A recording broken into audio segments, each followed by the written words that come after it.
Le succès de l'unité finale dépend de la capacité de chaque serviteur à prendre des décisions responsables et créatives dans son propre domaine pour faire fructifier le bien commun. Pour faire fructifier le bien commun, gagne. L'autonomie, elle n'est pas seulement une autonomie du point de vue des ressources financières. Non, oui, les finances seront toujours là. Mais on est autonome, on l'entend. Mais l'ingénieur Toloni, après nous avons ces outils. Il y a beaucoup de films pour les aider à nous. Il y a beaucoup de films pour les aider. Privé catholique, pour amortir la maison. Fan la état bi di jëm xoolal ma école privée catholique bi nu mu amee ay résultats excellents ba non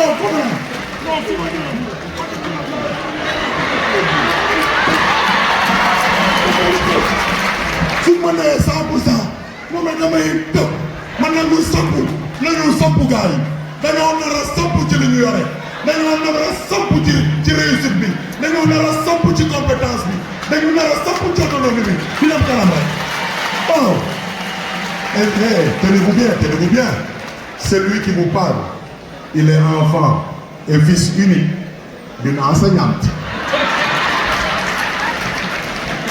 Et genre, je vais finir. Quand on aura fait tout ça, quand on aura utilisé les moyens que sont la synodalité, que sont l'autonomie, n'est-ce pas? Et je précise encore une fois par rapport à l'autonomie, les ressources humaines que vous êtes font que l'école privée catholique est autonome. Les ressources et les compétences intellectuelles, les talents que vous avez font que les enfants que vous avez dans vos écoles, dans vos classes, deviennent autonomes. Parce que xale bi buy ñëw xamul mais ki xam moo koy jàngal pour mu xam. Et c'est toi qui rends cet enfant autonome. Tu ne le fais pas seul, tu le fais avec d'autres. C'est que l'autre est en train de faire. Je donne un exemple banal. Mais boy bi mi ngi école Saint-Pierre Julien et Marc ñoo fa sëy nekk sëy ba am fa autonomie am li ñuy yaakaar kenn mooy bu demee CP continuer autonomie am mais bu fekkee professeur bi nekk sëy wala enseignant bi nekk sëy dafa mel ni académien fas yéenewul gëstu fas yéenewul xool fas yéenewul yokk xam-xam yi fas yéenewul lijjanti pour xale bi autonomie ça CE bi day échoué bu demee CP ki ko yore CP naan ay waaye xale fu mu jógee yàlla nañu yàlla musal ci loolu doo leen ne amin donc képp ku nekk ci war autonomie ngir yàlla maa ngi lay ñaan yokkal xam-xam gi yokkal jàng bi yokkal liir bi pour jëm ca kanam. On n'a jamais fini d'apprendre, chers amis. Et la deuxième partie de notre intervention voudrait que nous retenions, après les moyens, les fruits. Justement, ce sont les signes visibles. La justice. Dans l'évangile selon saint Matthieu, au chapitre 5, verset 18, le Christ dit ceci. Amen, je vous le dis, avant que le ciel et la terre disparaissent, pas un seul iota, pas un seul trait ne disparaîtra de la loi jusqu'à ce que tout cela se réalise. Je cite ce texte par rapport à un devoir de justice. Fait pour enseignant bi toog ba xam na ni lii moom devoir am la. Du côté de l'enfant, ce sera un droit. C'est pourquoi la justice voudrait toujours dire donner à l'autre ce qui lui est dû. Et le Christ, en interpellant tout ce qu'il écoutait, il leur disait tout ce que j'ai dit. Ben dara du ci génn ba bu keroogee lépp di sotti. Notre justice voudrait, à côté des moyens que nous avons utilisés, que sont la synodalité et l'autonomie, notre justice voudrait que nous puissions donner les choses de manière rigoureuse à nos élèves. Lu ñu leen yoral bu ñu leen ko joxulee bi ñu tëdd ba nelaw ba xandoor looloo yoon gi yow enseignant bi jug nga bu fekkee ne li nga yoreel xale bi te yàlla xam loola ka mu doon yootaa bi du changé trait bi du changé dans l'honnêteté intellectuelle boo ko joxee dana doon autonome te dana jëm ca kanam xanaa leer na leeragul kon boog tey fi nga toog yàgg nga ko def maa ngi sant yàlla parce que depuis que tu es enseignant depuis que tu t'apprêtes à être enseignant aussi tu fais des mains et des pieds pour savoir que tu dois quelque chose. Ce que tu dois, tu le donnes pour la gloire de Dieu. Amen. Ça, c'est la justice. Et je le disais tout à l'heure, quand on aura fini de faire œuvre de justice, de rendre à chacun ce qui lui est dû, la paix sera là. Et je le dis à tous les niveaux. J'ai dit tout à l'heure que l'autonomie, c'est la liberté du service à tous les niveaux, à tous les paliers, à tous les échelons. À tous les niveaux, on trouvera la paix si chacun d'entre nous fait œuvre de justice, rendant à chacun ce qui lui est dû. Entre le professeur, l'enseignant et ses élèves, entre les enseignants, on en parle un peu. On en parle un peu. Entre les enseignants. Non, grave, non,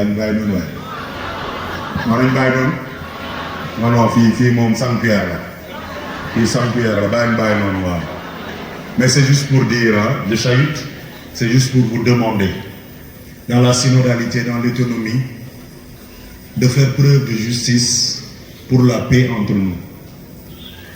Li nga yorel sa nawle enseignant, li nga yorel sa nawle professeur, ci xam-xam la, ci toppatoo ay élèves, nan ko ko jox ba mu mat sëkk. Cër gi la barki démb dama teewee benn enseignement bu doon benn oustaz doon def mu ne ñoom ak ñun tamit nañu bàyyi xeebaate bi mbokk yi nañ bàyyi xeebaate bi mbokk yi nañu bàyyi xeebaate bi mu ne dafa am ñaari mala kewal bi la ak monaat ba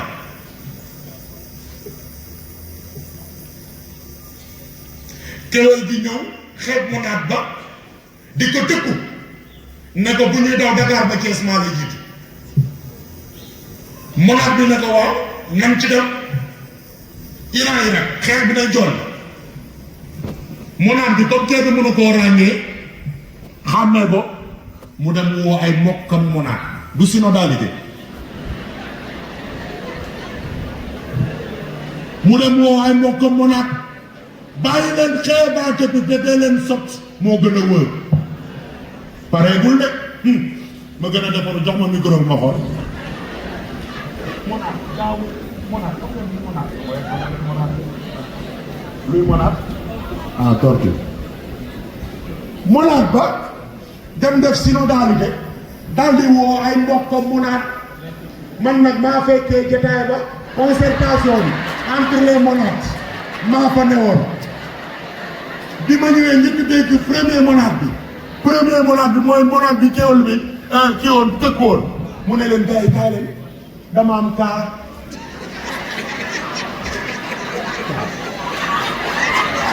mu bëggee kaar mu ne kaay leen dama am kaar waa Liban bëgg nañ kaare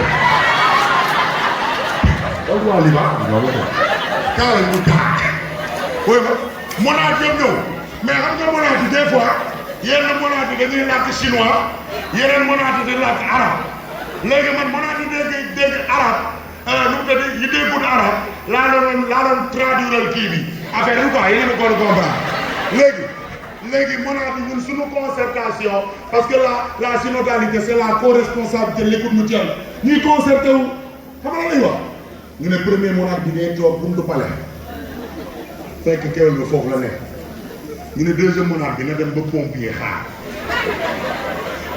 déggoo ma wuy ma rek entre temps nag ñu changé langue ñeneen ñu comprendre ñu doon làkk hollandais ma jël hollandais bi nag traduction ma ne leen wuy ma dëkson laa moom kii mi changé fële la donc keneen ki ne ko léegi da ngay taxawee boor bële ainsi de suite finalement kéwél bi dafa ñëw ba ba boori pompier mais di ne mais yow xanaa man bàyyi ma loolu fële ca ginnaaw noonu bu finalement Thiès ba du mun a bi fa bàyyi la fekk de keneen la fekk mais comprendre loolooy tekki lenn gars yi nañ bàyyi di xeebaate te li gën a rafet moo di ñun ñëpp nañuy sox loolooy synodalité enseignement privé catholique mu neex mu nakkari muy métti de parce que yenn saa mën na métti lu muy métti c'est l'église qui prime au nom de Jésus-Christ. Et c'est ce qui fait notre paix à nous tous. Bàyyi xeebaate bi entre nous même bàyyi xeeb élèves yi parce que des fois élèves yi sax mën na jàngal professeur am. Que Dieu nous bénisse. C'est par cela que je voulais finir doucement cette intervention, espérant que la leçon elle est sûre. Si elle est sûre, mais comme d'habitude, mes parents d'élèves sont là, arrivés à la maison, c'est pas la distraction. Gars, les parents d'élèves à vos postes dans les maisons, pour que ces enfants que j'ai eus pendant le temps de mon cours, qu'ils fassent l'apprentissage, la récitation. Le devoir, ne vous inquiétez pas, il est prévu tous les jours dans vos écoles, dans vos salles de classe. Dieu vous bénisse. L'oreille.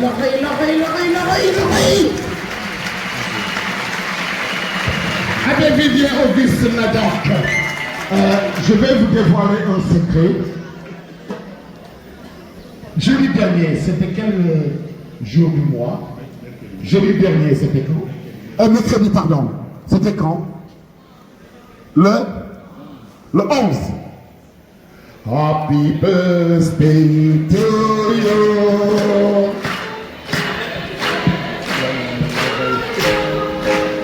Merci.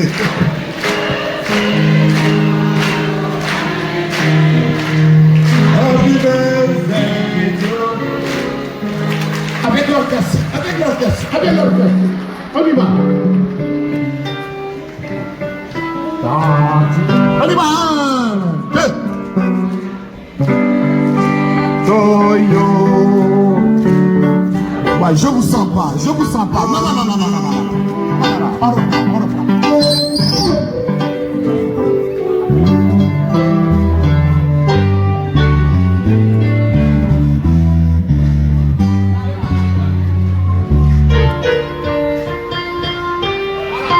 Toyo.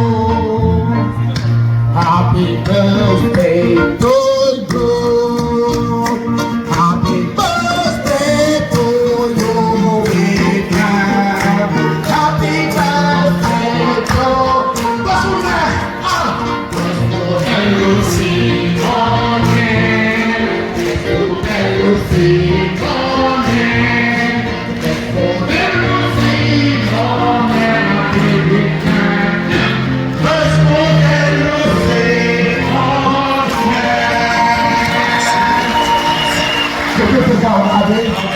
qui te bénisse abondamment.